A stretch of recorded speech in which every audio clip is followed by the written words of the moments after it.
বাক্সা কাৰাগাৰলৈ নি থকা অৱস্থাত ৰাইজৰ ক্ষোভৰ সন্মুখীন হৈছে ক্ষোভ দেখিছে শ্যামকানু মহন্ত সিদ্ধাৰ্থ শৰ্মা আৰু জুবিন গাৰ্গৰ ভাতৃ সন্দীপন গাৰ্গ লগতে জুবিন গাৰ্গৰ দুজন দেহৰক্ষীয়ে তেওঁলোকক নি থকা অৱস্থাত এৰে ৰাজপথত প্ৰতিবাদ কৰিছে জুবিন অনুৰাগীসকলে স্থানীয় ৰাইজে তেওঁলোকক বাক্সা কাৰাগাৰত থাকিবলৈ নিদিয়ে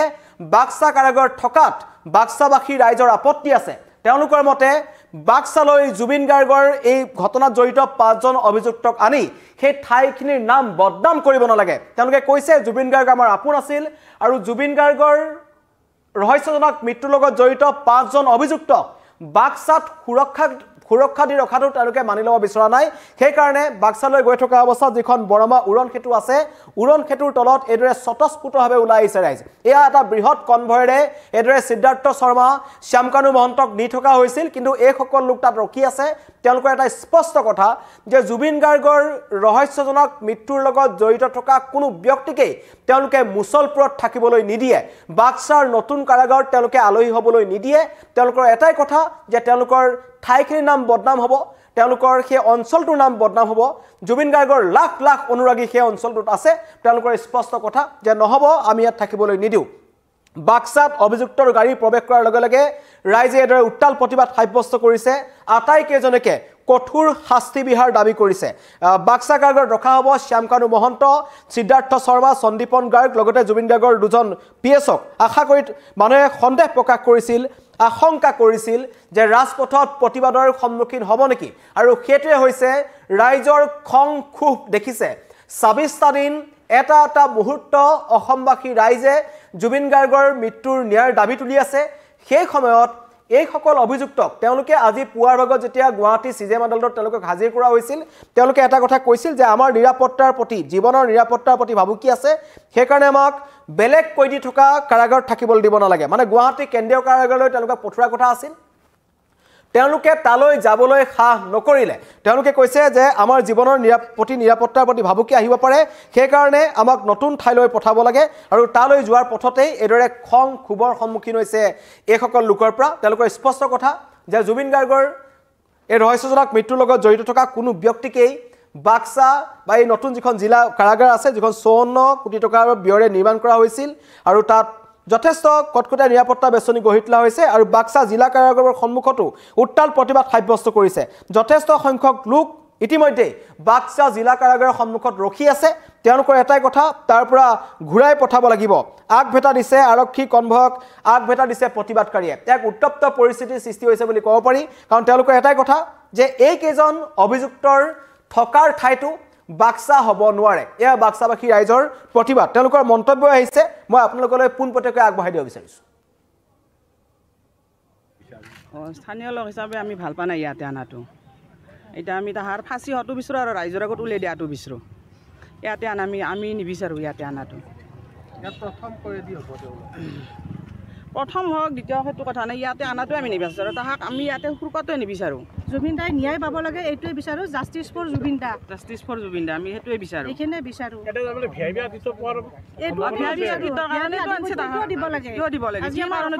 মণি এজনক মাৰি পেলালে কিয় ইমান হেৰি দিব লাগে মাৰি পেলাব লাগে ৰাইজৰ আগত উলিয়াই দিয়ক মাৰি পেলাওক আমি আছো নহয় গোটেই কিমান ৰাইজ আছে সজাগ হৈ আছে তেওঁলোক একচুৱেলি তেওঁলোক ভিআইপি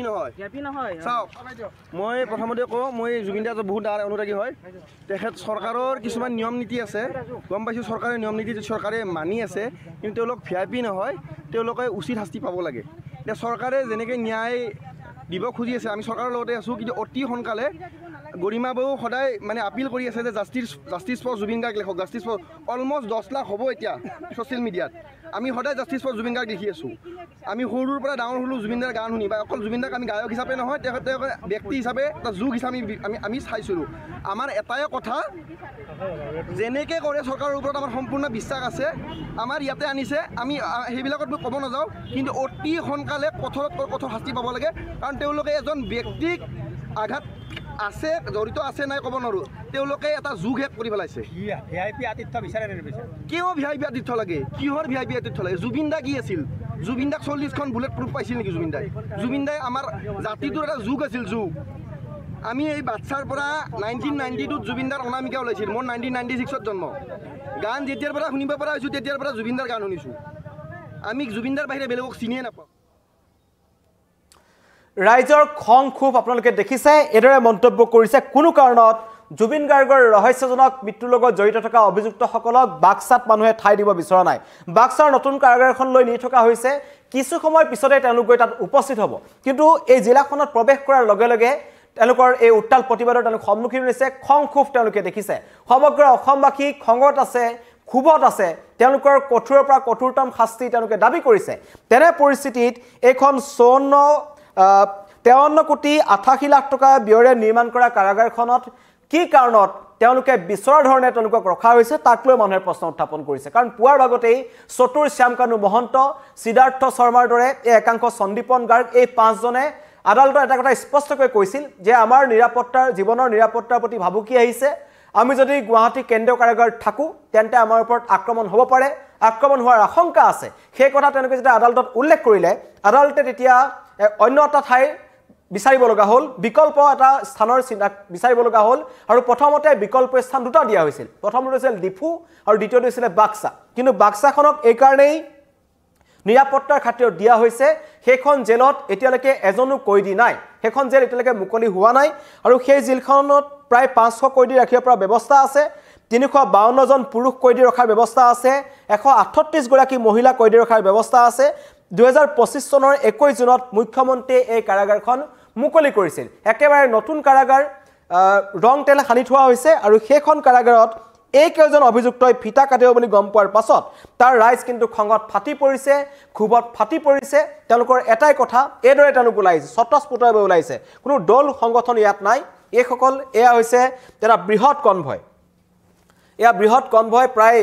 10 খনৰো অধিক গাড়ী আছে কটকটীয়া নিৰাপত্তা বেষ্টনীৰ মাজত বুলেট প্ৰুফ গাড়ী তেওঁলোকক লৈ যোৱা হৈছে যাতে কোনোৱে তেওঁলোকৰ ওপৰত আক্ৰমণ কৰিব নোৱাৰে কিন্তু মানুহক ৰাখিব কেনেকৈ মানুহৰ খং খুব ওলাই আহিছে এদৰে এই বৰমা উৰণ সেতুখনৰ তলেৰে যোৱা পথত এদৰে তীব্ৰ প্ৰতিবাদৰ সন্মুখীন হৈছে তেওঁলোকে কৈছে কোনো কাৰণত ইয়াত ৰাখিবলৈ দিয়া নহ'ব তাৰ পৰা ঘূৰাই পঠোৱাৰ দাবী কৰিছে প্ৰতিবাদকাৰীসকলে আৰু এতিয়া যি খবৰ আহিছে বাক্সা নতুন জেলখনৰ সন্মুখতো একাংশ লোক ৰখি আছে তেনে পৰিস্থিতিত আৰক্ষীয়ে এই পৰিস্থিতি কেনেকৈ মোকাবিলা কৰিব সেয়া কিন্তু লক্ষণীয় হ'ব কাৰণ জুবিন অনুৰাগীৰ খং আৰু খুব ওলাই পৰিছে সকলোৰে এটাই কথা যে এইসকলক ইয়াত ৰাখিব নালাগে তেওঁলোকক ৰাইজক গতাই দিব লাগে বুলি একাংশই মন্তব্য কৰিছে আৰু একাংশই কৈছে যে কিয় ইমান ৰাজআতিথ্য দিছে তেওঁলোকৰ যদি যাবলৈ ভয় আছে বা তেওঁলোকৰ যদি জীৱনৰ প্ৰতি নিৰাপত্তাৰ প্ৰতি তেওঁলোকৰ চিন্তা হৈছে তেন্তে আদালতে অন্য ঠাইলৈ নিয়ক কিন্তু বাক্সাত নহ'ব এই মন্তব্য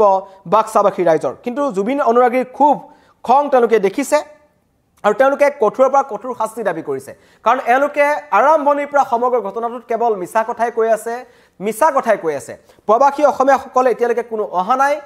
26টা দিন পাৰ হৈ গ'ল আৰু 4টা দিনৰ পিছত জুবিন গাৰ্গৰ কায়িকভাৱে নোহোৱা এমাহ হ'ব আৰু এতিয়ালৈকে এই অভিযুক্তসকলৰ এনেকুৱা ধৰণৰ মত লৈছে এছআইটিয়ে তেওঁলোকক জেৰা চলাইছে মাজত কিছুমান ভুৱা নিউজ ওলাইছে বুলি কৈছে যি ধৰণৰ পোষ্টমৰ্টম ৰিপৰ্টৰ যিটো এটা কথা আজি কালিৰ পৰা ওলাই আছিল যে পোষ্টমৰ্টম ৰিপৰ্ট ভাইৰেল হৈছিল বুলি কৈছিল লুৰিণজ্যোতি গগৈয়ে মন্তব্য কৰিছিল গৰিমা শইকীয়া গাৰ্গে এটা মন্তব্য কৰিছিল যে কোনো বস্তু ৰাজহুৱা কৰা নাই অথচ আচৰিত যে সকলোৰে হাতে হাতে আছে এই কথাটোৱে কিন্তু এটা তাৎপৰ্য বহন কৰিছে আৰু এতিয়া জুবিন অনুৰাগীসকলৰ